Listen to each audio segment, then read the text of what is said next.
Hey everyone, and welcome back for another deep dive. Today we're going to be tackling a question that has captivated humanity for ages and ages. What happens to us after we die? The ultimate mystery, right? Yeah. But we're not talking about like the final destination, heaven or hell or anything like that. We're focusing on that in-between state, that period after our bodies, give up the ghost, but before any resurrection might occur. So that kind of liminal space between physical death and whatever comes next. Exactly. We're going to be basing our deep dive on excerpts from a text titled, "Are the Dead Conscious Between Physical Death and the Future Resurrection?" Intriguing title. I know, right? And even just glancing through this, it gets pretty deep pretty quickly. Well, the text wastes no time in diving into some pretty vivid imagery from the book of Revelation. Oh, yeah. Revelation 6.9:11. It describes souls under an altar crying out to God, asking about vengeance, and then they're given these white robes and told to rest. Powerful stuff. For sure. So what are your initial thoughts on this passage? What strikes you? Well, the word soul here, it's translated from the Greek psyche, which refers to a person's immaterial essence. So even though these people are physically gone, they still exist in some capacity and they can communicate with God. So they're not completely gone. They're still around in some form. Right. But it does raise a question. Is this a literal depiction of the afterlife? Or is it more symbolic? That's a good point, because the Bible often uses the word sleep as a metaphor for death too, right? Exactly. And that leads to the idea that maybe the dead are unconscious until the resurrection. Okay, yeah, the sleep metaphor, yeah. That comes up a lot. So what do you make of that? How literally are we supposed to take that sleep language? Well, the use of sleep likely stems from the, visual similarity between a sleeping person and a dead body. And the anticipation of a future awakening through resurrection. I see, yeah. If you think about John 11:11-14, for example, Jesus refers to Lazarus' death as sleep, but he clarifies to his disciples that Lazarus is actually dead. So it's like a common understanding at the time that sleep was kind of a euphemism for death. Exactly. But here's the thing. Even when we're sleeping, our minds are still active. I mean, think about dreams. They can be so vivid, so real. Yeah. So could the sleep of death actually involve some sort of conscious experience? Or is that comparing apples and oranges? That's a really interesting point. It adds another layer of complexity to the whole discussion, right?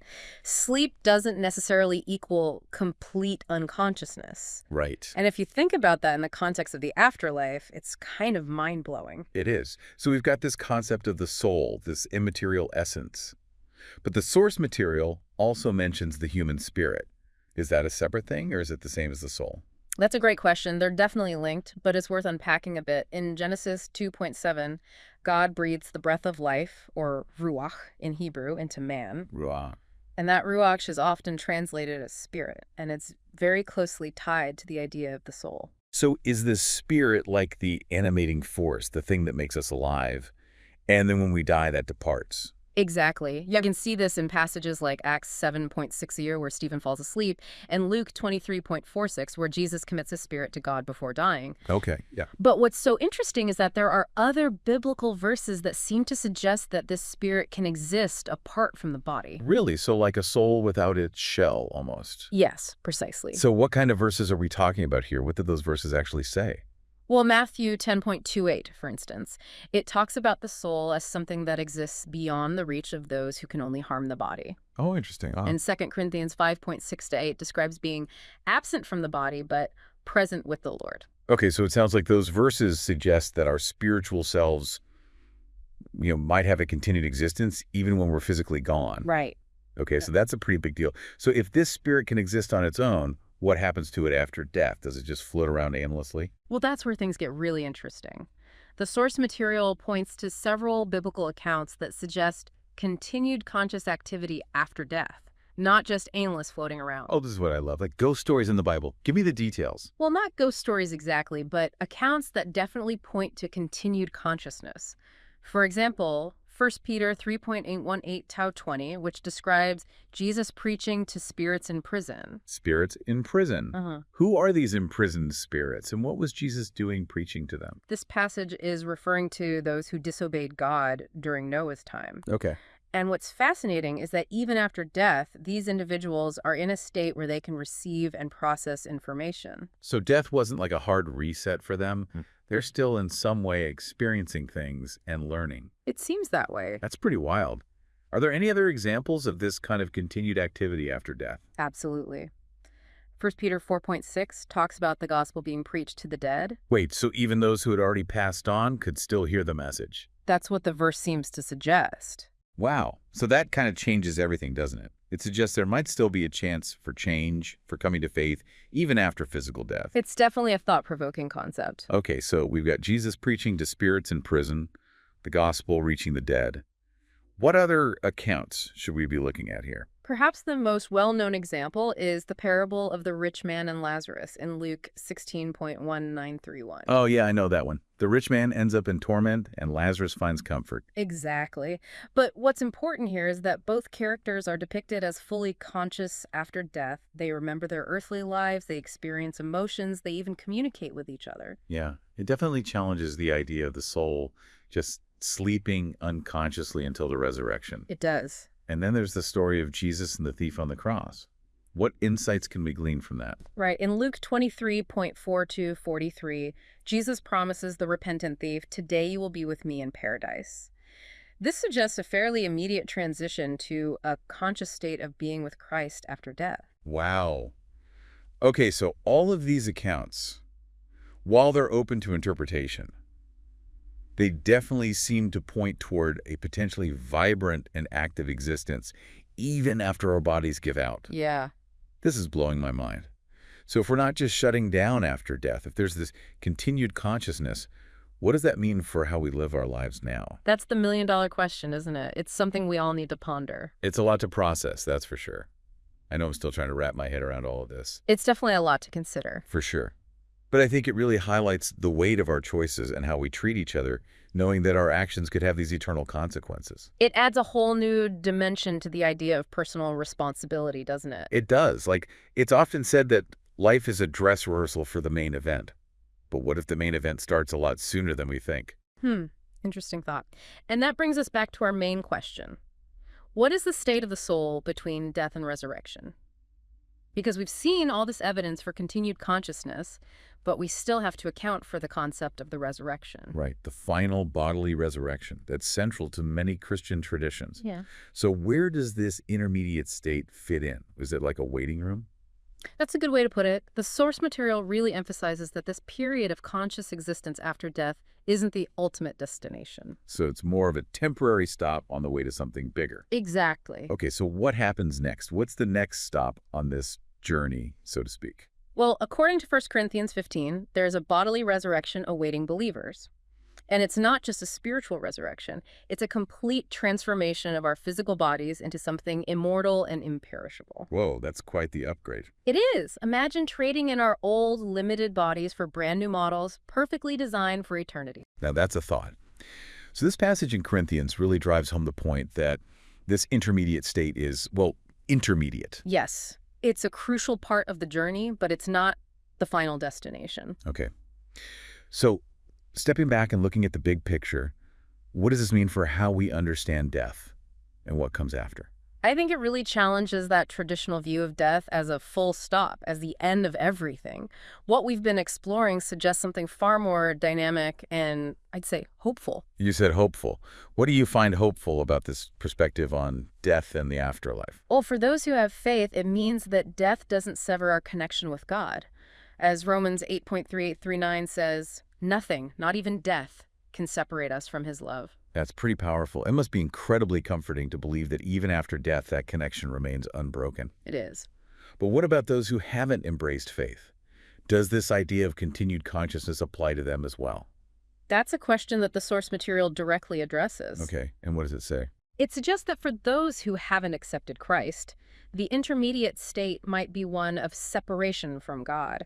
And some interpretations view that separation as a form of torment. It's definitely a tough concept to wrap your head around, but it really underscores the importance of seeking truth in this life, wouldn't you say? Absolutely.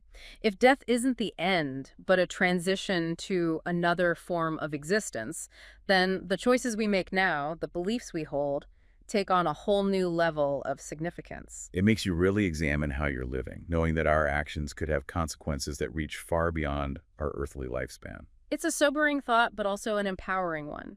we have the ability to shape not only our present lives, but potentially our eternal destinies. It's like we've been given a sneak peek behind the curtain, a glimpse into what might lie beyond. What stands out to you the most about that glimpse? For me, it's the mystery and the wonder, but also the profound implications for how we live our lives right now. It's almost as if those who have passed on are whispering secrets to us, urging us to pay attention to make the most of the time we have. I love that imagery. The whispers of eternity. Yeah, it's a beautiful way to put it. It's a reminder that this life is precious and our choices have far-reaching consequences. Precisely. Each moment is a gift, an opportunity to connect with what truly matters. Honestly, I'm feeling a little overwhelmed by all of this. It's a lot to take in, even for someone who's spent some time pondering these questions. What about you? It's definitely challenging, but I think that's part of what makes it so compelling. To wrestle with these big ideas, to grapple with the unknown, that's where real growth happens. That's a good point. Sometimes the most difficult questions lead to the most profound insights. Exactly. And even if we don't come up with all the answers, the process of seeking, of questioning, can be incredibly transformative. So where do we go from here? We've uncovered all of this information, this new understanding.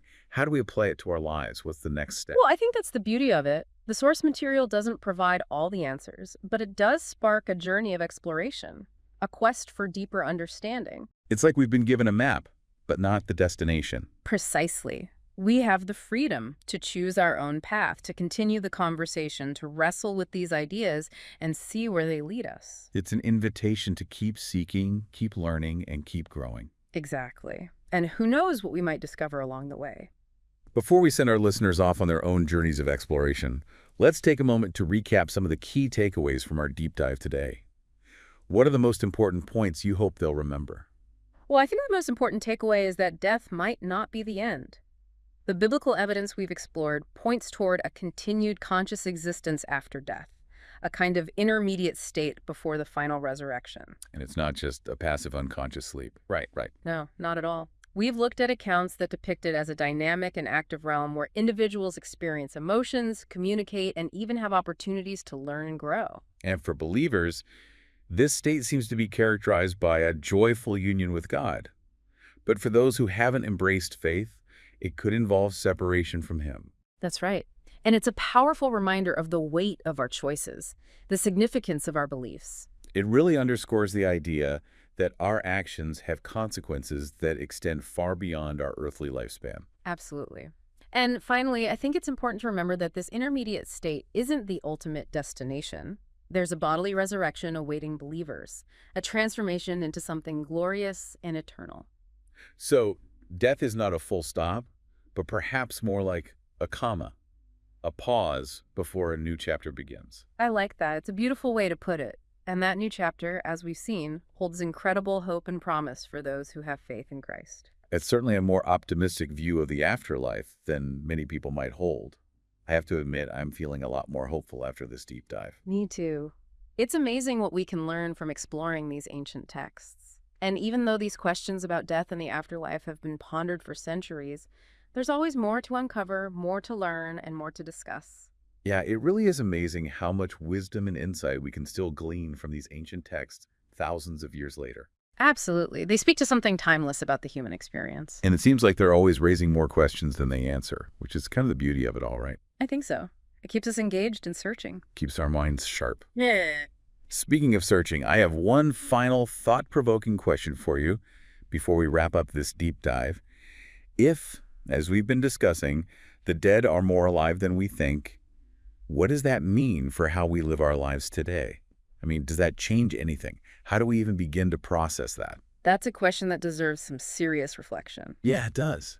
Because if we truly believe that our choices, our actions have implications beyond this earthly life, that our spirits continue on in this conscious state, well, does that change how we approach our relationships, our work, our purpose for being here? I think it has the potential to shift our perspective on a lot of things. For sure. Like maybe it encourages us to live with more intentionality, more mindfulness, to really consider the values and beliefs that are guiding our decisions, you know? Absolutely. If this life is just one chapter in a much larger story, we want to make sure we're writing a good chapter. Right. I love that analogy. And knowing that this life is a stepping stone to something more, maybe it helps us to be more present, more grateful for each moment. What are your thoughts on that? I completely agree. It encourages us to savor the joys and learn from the challenges, to embrace the full spectrum of human experience. Beautifully said. Well, we've reached the end of our deep dive for today, but this is really just the beginning of your own exploration, right? It's like opening a door to a whole new world of possibilities. So as we wrap things up, what resonated most with you during our conversation today? What questions are still swirling in your mind? I hope our listeners will take some time to reflect on those questions, to delve deeper into the resources we've mentioned, and maybe even share their thoughts with others. Yeah, these conversations are so much richer when we have multiple perspectives. Exactly. And we're all on this journey of discovery together. That's so true. And maybe by exploring these mysteries together, we can find a little more clarity, a little more peace, and a little more hope. Couldn't have said it better myself. Well, thanks for joining us on this deep dive. Until next time, keep seeking, keep questioning, and keep exploring all those wonders of the world, both seen and unseen.